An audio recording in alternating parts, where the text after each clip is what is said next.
오늘은 예수님께서 이 3년간의 모든 공생애를 마치시고 고난과 죽음의 길로 나아가시기 위하여서 예루살렘에 입성하신 그 날을 기념하는 종려 주일입니다. 오늘 보면 28절은 이렇게 기록합니다. 예수께서 이 말씀을 하시고 예루살렘을 향하여 앞서서 가시더라. 여러분, 예수님께서는 이제 앞으로 자신이 예루살렘에 입성한 후에 어떠한 일이 벌어질지 이미 다 알고 계셨습니다. 이 복음서의 말씀을 읽어보시면 예수님께서는 몇 차례에 걸쳐서 자신의 고난과 죽음 그리고 부활에 대하여 미리 알려주시는 그런 내용이 많이 등장을 합니다. 그 대표적인 말씀이 마가복음 9장 31절의 말씀입니다. 이는 제자들을 가르치시며 또 인자가 사람들의 손에 넘겨져 죽임을 당하고 죽은 지 3일 만에 살아나리라는 것을 말씀하셨기 때문이더라. 이렇게 기록되어 있습니다. 여러분, 이처럼 예수님께서는 장차 자신에게 다가올 모든 고난에 대하여 이미 다 알고 계셨습니다. 자, 그런데 여러분, 오늘 본문 28절을 보시면 이 예루살렘에 입성하시는 예수님의 모습이 여러분 어떻게 보이십니까? 여러분, 예수님께서는요, 예루살렘을 향하여 누구보다 앞서서, 그러니까 앞장서서 예루살렘에 입성하시는 그 모습을 우리는 볼 수가 있습니다. 그러니까 예수님께서는요, 우리 모든 인간을 구원해 주시기 위하여서 너무나 당당하게 지금 죽음을 향해 나아가는 이 모습을 우리는 볼 수 있는 것입니다. 그래서 오늘 이 시간, 오늘 본문을 통하여서 정말 예수님의 모습, 우리가 기억해야 되는 예수님의 모습은 어떠한 것인가 라고 하는 것을 우리가 함께 생각해 보는 시간을 갖겠습니다. 첫 번째로 예수님은요, 모든 것을 다 알고 계십니다.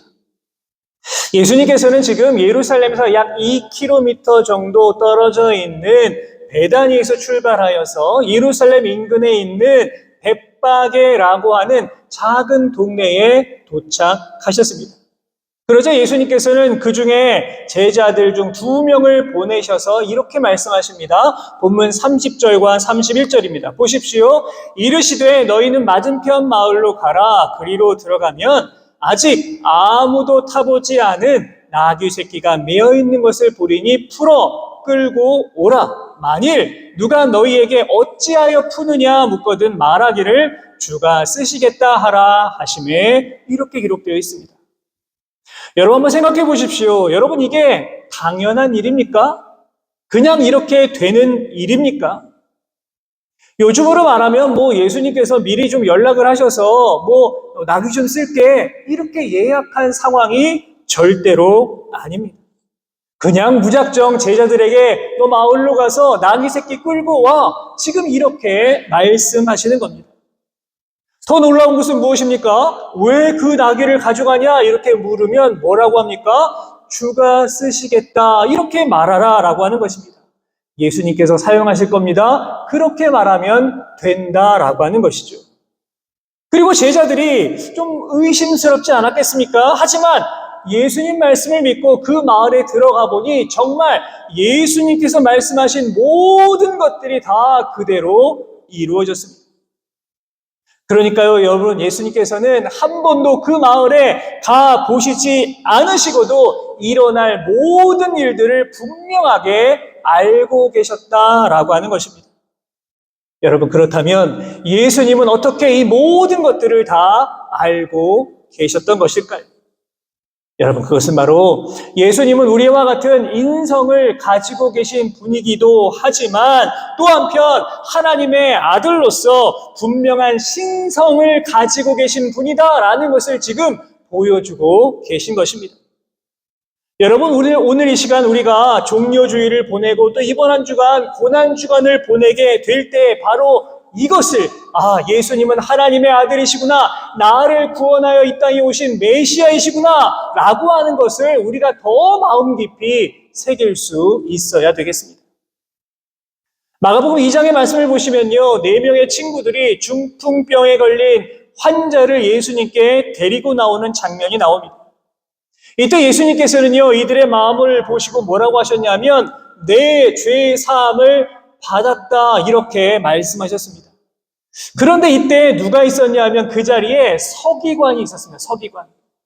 이 서기관이요, 속으로 누구한테 얘기한 게 아니라 속으로 그런 생각을 합니다. 야, 이거 신성모독이다. 어떻게 하나님 한 분 외에 죄를 용서할 수 있겠는가라고 속으로 생각했습니다. 속으로, 마음으로. 여러분, 그런데 어떠합니까? 예수님은 이 사람의 마음속 생각까지 모두 아시고 이렇게 말씀하셨습니다.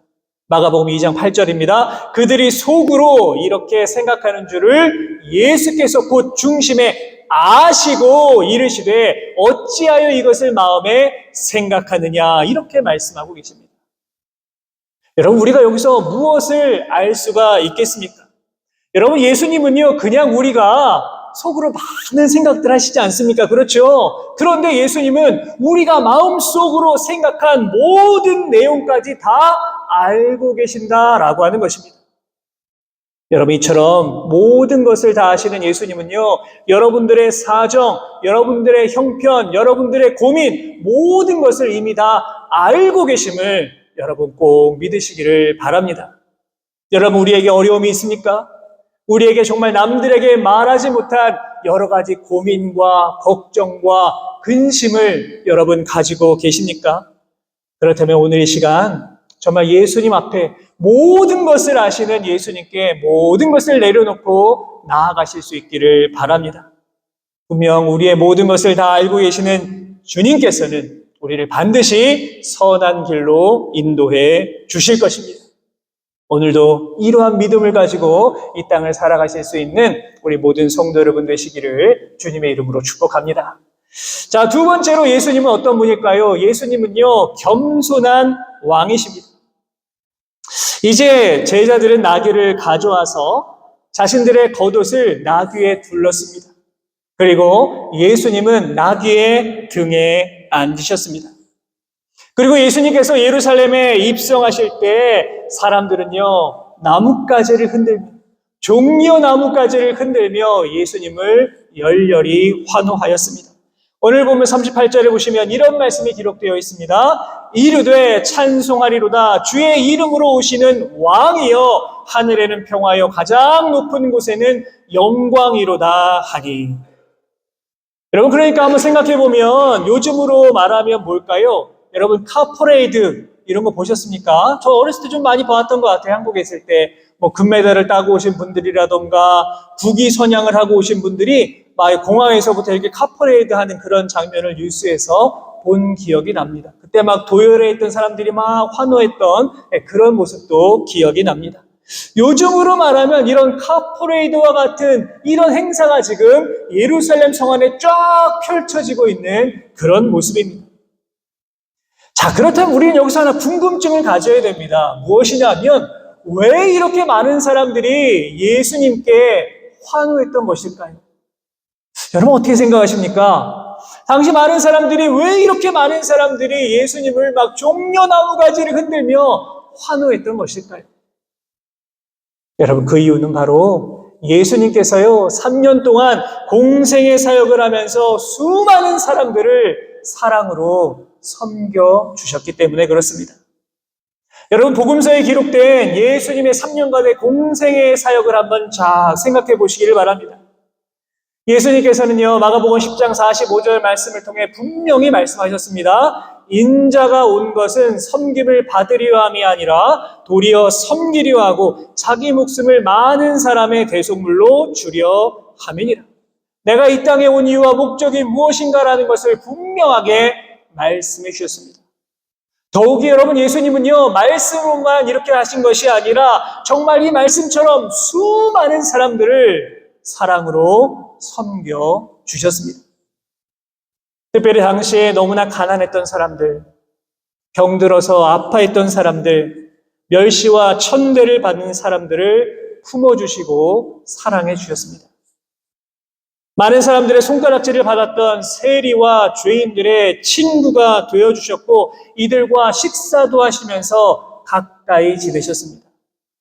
그래서요, 당시 종교 지도자들은 예수님을 향해 뭐라고 불렀을까요? 저 사람은 죄인들의 친구다. 이렇게 부를 정도로 예수님을 비난하고 미워하였습니다. 하지만 수많은 사람들은요, 예수님이 어떠한 분인가 분명히 알고 있었던 겁니다. 그저 말로만 겸손한 것이 아니라 말로만 사랑으로 섬겼던 것이 아니라 진정으로 많은 사람들을 사랑하고 섬겼던 예수님의 이 모습을 기억하였기 때문에 이토록 많은 사람들이 예루살렘에 모여서 예수님을 열렬히 환호하였던 것입니다. 여러분, 현대사회는요, 진정성을 요구하는 사회입니다. 여러분, 진정성 뭔지 아시죠? 겉으로는 너무나도 착한 이미지를 가지고 있다라고 하더라도 속으로 완전히 골마 있는 사람을 누구도 좋아하지 않습니다. 또 미디어가 발달되었기 때문에요, 이런 사람들의 모습은 얼마든지 많은 사람들에게 들킬 수 있습니다. 그래서 많은 사람들이 어떠합니까? 이 진정성의 결핍으로 인하여서 비난을 받기도 하고 어려운 일을 겪기도 하는 것입니다. 여러분, 지금 예수님에 대한 이 열렬한 환호는요, 절대로 강요에 의하여서 행해진 것이 아닙니다. 억지로 사람들을 막 끌어다가 환호하라 이렇게 부탁한 것도 아니었습니다. 이 모든 것들이 다 예수님을 향한 진정한 사랑과 존경에서 나온 모습임을 우리는 볼 수 있어야만 합니다. 아마 억지로 했다면 이렇게 사람들이 자신의 겉옷을 다 길거리에 깔고 종려나무가지를 흔들면서 호산나 호산나 외치지 않았을 겁니다. 우리는 오늘 이 시간 정말 나를 진정으로 사랑하시고 진정으로 섬겨주시는 겸손한 예수님의 모습을 기억하실 수 있기를 바랍니다. 우리도 지금 예루살렘에 입성하시는 예수님을 향해 어떻게 해야 되겠습니까? 우리의 온 마음을 다하여서 호산나 호산나 예수님을 환호하며 맞이해야만 합니다. 지금 이 시간에도 언제나 나의 편이 되어주시고 언제나 나의 곁에 계시고 내 편이 되어주시는 예수님을 기억하면서 정말 여러분 모두가 열렬히 예수님을 환호하며 맞이하실 수 있는 우리 모든 성도 여러분들 다 되시기를 바랍니다. 마지막으로 예수님은 어떤 분이십니까? 예수님은 전능하신 분이십니다. 자, 오늘 보면 37절에 이런 말씀이 기록되어 있습니다. 이미 감람산 내리막길에 가까이 오심에 제자의 온 무리가 자기들이 본 바 모든 능한 일로 인하여 기뻐하며 큰 소리로 하나님을 찬양하여. 본문을 보시면요, 제자들이 뭘 봤답니다. 뭘 봤을까요, 여러분? 뭘 봤을까요?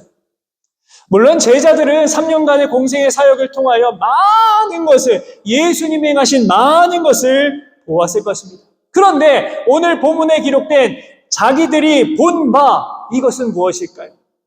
그것은 바로 우리가 지난주에 보았던 죽은 나사로가 다시 살아난 사건입니다. 예수님께서 어디서 출발하셨습니까? 베다니에서 출발하셨습니다. 베다니에 어떤 일이 있었습니까? 우리는 알죠? 마르다와 마리아의 오라버니 나사로가 다시 살아난 사건이 바로 베다니에서 있었습니다. 그리고 이 엄청난 소문은요, 삽시간에 예루살렘 전역으로 쫙 퍼지게 된 것입니다. 여러분, 지금도 그러지 않겠습니까? 나사로가 살아난 이런 일들이 지금 현대에 일어났다면요, 전 세계적으로 아마 난리가 났을 것입니다. 여러분, 지금 당시 사람들도 마찬가지입니다. 이런 엄청난 기적과 이적을 보여주신 전능하신 예수님께서 예루살렘에 온다고 하시니까 전부 사람들이 몰려와서 예수님을 열렬히 환호했던 것입니다. 여러분, 이처럼 우리 예수님은요, 수많은 이적과 수많은 기적을 만들어주시는 분이심을 우리는 반드시 기억해야만 합니다. 성경을 보시면 어떠합니까? 예수님께서 행하신 수많은 이적의 이야기가 나옵니다. 수많은 사람들이 이 예수님의 능력을 경험하였고 예수님을 찬양하였습니다. 예수님은요, 죽은 자를 살려주셨고, 귀신 들린 자를 고쳐주셨고, 눈먼 자의 눈을 뜨게 하여 주셨고, 걷지 못하는 자가 다시 걸을 수 있게 해 주셨습니다. 문둥 병자를 살려주셨고, 물로 포도주를 만들어 주셨습니다. 그리고요, 이 놀라운 예수님의 능력을 경험한 수많은 사람들이 소리 높여 예수님을 찬양하였습니다. 어디 그뿐입니까? 이러한 예수님을 나만 알고 있던 것이 아니라 이 사람들이 사람들에게 예수님을 전하고 또 전했던 모습을 우리는 성경을 통해서 볼 수가 있습니다. 요한복음 4장을 보시면 사마리아 여인의 이야기가 나오죠. 이 여인 수많은 고민을 가지고 있었습니다. 아주 삶의 힘든 여정을 가고 있었습니다. 그런데 이 여인이요, 예수님을 만나고 진정한 평화가 무엇인지 깨닫게 되었습니다. 그러자 이 여인이 보여준 모습이 있습니다. 무엇을 보여주었을까요? 요한복음 4장 28절 이하의 말씀은 이렇게 기록하고 있습니다. 여자가 물동이를 버려두고 동네로 들어가서 사람들에게 이르되 내가 행한 모든 일을 내게 말한 사람을 와서 보라. 이는 그리스도가 아니냐 하니 그들이 동네에서 나와 예수께로 오더라. 사마리아 이 여인은요, 예수님이 누구인지 알자 어떻게 합니까? 그 소중한 물동이 얼마나 귀합니까? 그것을 그냥 버려두고 동네로 뛰어들어가서 예수님께 나와라 이렇게 외치고 있습니다. 왜 그랬을까요? 왜? 그 이유가 무엇이겠습니까? 그것은 바로 이 여인이 예수님이 어떤 분인가 분명하게 느꼈을 때에 그녀는 도저히 가만히 있을 수가 없었던 것입니다. 여러분, 이 시간 우리도 우리 예수님은 전능하신 예수님이심을 여러분 다시 한번 믿으실 수 있기를 바랍니다. 우리는 너무나 연약합니다. 그렇죠? 우리 너무나 부족합니다. 그러나 우리 예수님은 전능하신 분이십니다.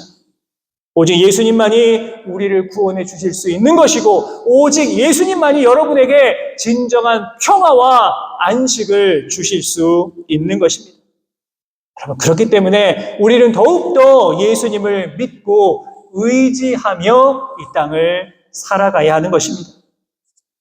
바라기는 여러분, 전능하신 예수님을 더욱더 믿고 바라보며 나아가심으로 말미암아 구원의 확신과 감격을 가지고 그렇게 이 땅을 살아가실 수 있는 우리 모든 성도 여러분 되시기를 주님의 이름으로 축복합니다. 자, 이처럼 당시에 수많은 사람들이 모든 것을 알고 계시고 겸손하시고 전능하신 예수님을 온 마음을 다해 환영하였습니다. 요한복음 12장 13절의 말씀을 보시면 이렇게 기록되어 있습니다. 종려나무 가지를 가지고 맞으러 나가 외치되 호산나 찬송하리로다 주의 이름으로 오시는 이 곧 이스라엘의 왕이시여 하더라. 이렇게 기록되어 있습니다. 여러분, 호산나, 호산나 많이 들어보셨죠? 무슨 뜻입니까? 호산나. 호산나, 우리를 구원하소서라고 하는 뜻입니다. 자, 우리도 지금 예루살렘에 있는 사람이라고 생각을 하고 예루살렘에 입성하신 예수님을 향하여 우리가 한번 이렇게 환호했으면 좋겠습니다. 우리 요한복음 12장 13절 말씀 한 목소리로 같이 읽겠습니다. 시작. 종려나무 가지를 가지고 맞으러 나가 외치되 호산나 찬송하리로다 주의 이름으로 오시는 이 곧 이스라엘의 왕이시여 하더라. 아멘. 여러분, 지금 수많은 사람들이 예수님이 나를 구원해 주실 거야 라고 하는 확신을 가지고 호산나 호산나 외치고 있습니다. 무엇보다 오늘 앞에 또 만들어 놓은 나귀가 있더라고요. 모형이지만 예수님께서 나귀를 타고 예루살렘에 입성하셨습니다. 왜 그랬을까요? 그것은 스가랴 9장 9절에 기록된 그 예언의 말씀을 성취하기 위함이었습니다. 우리 스가랴 9장 9절 말씀도 한번 같이 읽겠습니다. 시작. 시온에 따라 크게 기뻐할지어다 예루살렘에 따라 즐거이 부를지어다 보라 내 왕이 내게 임하시나니 그는 공의로우시며 구원을 베푸시며 겸손하여서 나귀를 타시나니 나귀의 작은 것 곧 나귀 새끼니라. 아멘. 여러분, 이처럼 예수님은 작은 나귀를 타고 겸손하게 예루살렘에 입성하셨습니다. 만약 예수님께서 거대한 군대를 이끌고 엄청난 갑옷을 입고 거대한 말을 타고 입성을 하셨다면 아마 사람들 무서워서 나오지 못했을 겁니다. 하지만 모든 것을 다 아시고 전능하시지만 겸손하신 예수님께서 이렇게 나귀를 타고, 그것도 작은 나귀를 타고 예루살렘에 입성하셨기 때문에 수많은 사람들이 예수님을 환호할 수 있었던 겁니다. 사랑하는 여러분, 이 시간 고난과 죽음의 길로 나아가시기 위하여서 스스로 예루살렘에 입성하신 예수님을 여러분들도 호산나 외치며 맞이하실 수 있기를 바랍니다. 이번 한 주 우리가 이 고난주간을 보내게 됩니다. 이 고난주간을 보내면서 우리의 모든 것을 알고 계시고 겸손하시고 전능하신 예수님에 대하여서 여러분 더 깊이 묵상하는 이번 한 주가 되었으면 좋겠습니다. 예수님은 이제 이번 주간에 우리의 모든 죄를 대신하여서 또 우리를 구원해 주시기 위하여서 스스로 죽음의 길로 걸어가시게 됩니다. 아무런 죄도 없으신 예수님께서는 오직 나의 죄를 용서해 주시기 위하여, 오직 나를 구원해 주시기 위하여서 그 모진 고난을 당하신 것입니다. 바라기는 여러분, 예수님이 어떤 분인가 한 번 더 분명하고 선명하고 확실하게 여러분 기억하시고 또 기쁨으로 온 마음 다하여 예수님을 맞이하며 그렇게 이 땅을 살아가실 수 있는 우리 모든 성도 여러분 되시기를 주님의 이름으로 축원합니다.